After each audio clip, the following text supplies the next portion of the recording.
Bienvenidos a Ecos del Pasado, el espacio donde hablaremos los acontecimientos que definieron la Nueva España, que fueron en el siglo XVI y XVII y el impacto que tienen en la actualidad. Soy Kevin Uno y hoy discutiremos temas súper importantes sobre la Nueva España, como sus consecuencias, el virreinato y la evangelización, y cómo estos sucesos históricos siguen modelando nuestra actualidad. También contaremos con la colaboración de expertos que nos brindarán o ayudarán a entender las complicadas consecuencias de estos procesos. La conquista de México, 1519-1521, un cambio irreversible en la estructura social de México. Comenzamos nuestro recorrido en 1519, cuando Hernán Cortés y sus tropas llegaron a las costas de lo que hoy es Veracruz, acompañados por grupos aliados como los Tlaxcaltecas. Cortés y su ejército marcharon hacia Tenochtitlan, la capital del poderoso imperio, donde fueron recibidos por Moctezuma II. Sin embargo, este encuentro inicial marcaría el comienzo de uno de los capítulos más violentos y transformadores de la historia, la conquista de México. Una reflexión de este tema podría ser que la conquista de México no solo fue una confrontación militar, sino un proceso de desarticulación social, política y cultural por las civilizaciones indígenas. A través de la fuerza y la imposición de nuevas normas, se destruyeron las estructuras sociales preexistentes, imponiéndose una jerarquía social y económica que favoreció a los conquistadores y a sus descendientes criollos.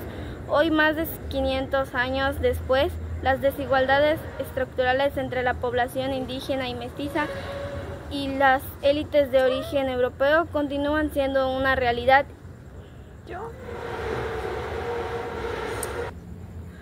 Este tema tiene un impacto en la actualidad debido a que el legado de la conquista sigue presente en la discriminación social, racial y en la desigualdad económica. Aunque se han dado pasos importantes para el reconocimiento de sus derechos, las comunidades originarias enfrentan desafíos en cuanto al acceso de recursos, educación y participación política. Es fundamental que la sociedad actual reflexione sobre cómo estos eventos históricos contribuyeron a las desigualdades contemporáneas para así fomentar una mayor justicia social. Después de años de tensiones, batallas y traiciones, en 1521 la ciudad de Tenochtitlan cayó bajo el asedio español. A partir de este punto se instauró un nuevo orden basado en la explotación de los pueblos indígenas y en el establecimiento de un sistema colonial que despojó a los nativos de sus tierras y riquezas. Este sistema de centralización y explotación de recursos generó una dependencia económica en las colonias que de alguna manera todavía persiste en la actualidad. Aunque México ahora es una nación independiente, la estructura política y económica sigue marcada por la concentración del poder en la capital y la explotación de recursos naturales en beneficio de unas pocas élites. Además, la desigualdad regional y la pobreza en zonas rurales tiene sus raíces en el modelo extractivo impuesto durante la época colonial.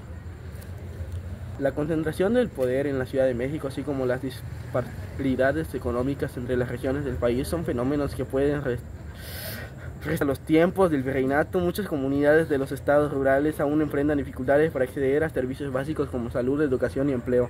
Es evidente que los sistemas coloniales de explotación y desigualdad no desaparecieron con la independencia, sino que evolucionaron y siguen influyendo en la distribución de la riqueza y el poder. Mi nombre es Anaí y hablaremos de la evangelización y aculturación del siglo XVI y siglo XVII, la composición de una nueva fe y su herencia cultural. El proceso de la evangelización comenzó casi inmediatamente después de la conquista. En 1524, un grupo de frailes franciscanos conocidos como los 12 Apóstoles de México llegó a Nueva España con la misión de convertir a la población indígena al cristianismo. A lo largo del siglo XVI se construyeron iglesias y conventos sobre los antiguos templos indígenas y se prohibieron muchas prácticas religiosas nativas. Este proceso fue más que una simple conversión religiosa, fue un proceso de aculturación en la que los misioneros impusieron un nuevo sistema de creencias, normas y valores europeos. A través de la catequesis, el arte y la educación, la Iglesia intentó erradicar las antiguas tradiciones, aunque muchas de ellas sobrevivieron en forma sincrética, funcionándose con el cristianismo para crear una religiosidad mestiza. Una de las reflexiones críticas es que la evangelización no fue solo una cuestión de fe, sino también una forma de control social. La Iglesia jugó un papel central en la colonización, legitimando la dominación española sobre las poblaciones indígenas y estructurando la nueva sociedad colonial en torno a valores cristianos europeos. Sin embargo, este proceso no fue pasivo. Los pueblos indígenas también resistieron y adoptaron el cristianismo a sus propias tradiciones, lo que esto dio lugar a formas culturales híbridas. Hoy en día México sigue siendo un país mayoritariamente católico, pero con una rica diversidad de creencias y prácticas que combinan elementos prehispánicos en el cristianismo. A pesar de la imposición religiosa, las culturas indígenas han sobrevivido y en algunos casos se han revitalizado. Sin embargo, la lucha por el reconocimiento de los derechos culturales y religiosos de los pueblos indígenas sigue siendo un tema actual y relevante. Muchas gracias. Para entender mejor estos procesos históricos nos acompaña el historiador Giovanni Pérez, especialista en historia colonial. Gracias por la invitación. Si analizamos los siglos XVI y XVII en Nueva España, veremos que fueron fundamentales para sentir las bases de muchas de las dinámicas sociales, políticas y económicas que seguimos viendo hoy en día.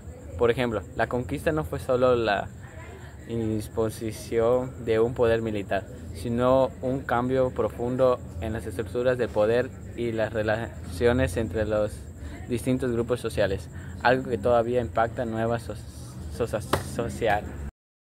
¿Qué opinas sobre la influencia del virreinato en la centralización política actual? El virreinato sentó un precedente para la concentración del poder en la capital, algo que todavía observamos. La mayor parte de las decisiones políticas y económicas importantes se toman en la Ciudad de México, lo que deja a las regiones más alejadas y menos desarrolladas con pocas oportunidades para influir en las políticas que afectan sus vidas. Además, las estructuras jerárquicas que se formaron durante el virreinato son visibles en la desigualdad que aún persiste. Y en cuanto a la evangelización, ¿cómo ves su impacto en la identidad cultural del país? La evangelización intentó eliminar las prácticas indígenas, muchos sobrevivieron y se adaptaron. Hoy en día podemos ver la religión católica de México. Está profundamente influenciada por las tradiciones indígenas, creando una identidad cultural mestiza. Sin embargo, también es cierto que muchas comunidades indígenas siguen luchando por el reconocimiento de sus derechos culturales y religiosos.